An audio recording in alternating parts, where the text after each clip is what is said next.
लाहौर में वज़ीर-ए-आज़म शहबाज शरीफ की ज़ेर सदारत ईद पर सफाई के इंतजाम से मुतालिक इजलास। वज़ीर-ए-आज़म का ईद पर मशीनरी को 24 घंटे फ़ाल रखने का हुक्म।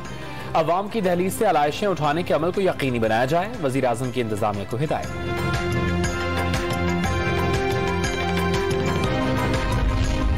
वफाकी वजीर अयाज सादिक और सूबाई वजीर सेहत ख्वाजा सलमान रफीक के इस्तीफों की वजह सामने आ गई। शोएब सिद्दीकी और अलीम खान की हिमायत करने पर पार्टी में इख्तलाफात पैदा हुए।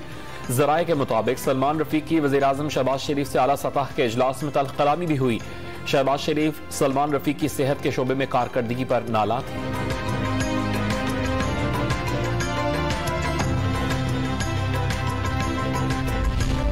डेरा बुगटी में सेनेटर सरफराज बुगटी के स्क्वाड की गाड़ी पर रिमोट कंट्रोल बम हमला। धमाके में ड्राइवर जख्मी।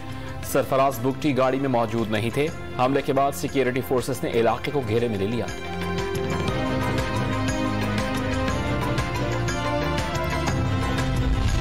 इस्लामाबाद में सहाफी समी इब्राहिम पर नामालूम अफराद ने हमला कर दिया। हमला मेलोडी में समी इब्राहिम के दफ्तर के सामने किया गया।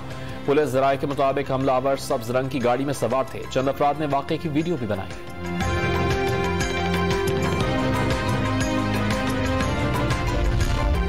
और भारत ने इंग्लैंड के खिलाफ T20 सीरीज जीत ली। दूसरे T20 मैच में इंग्लैंड को 49 रन से शिकस्त।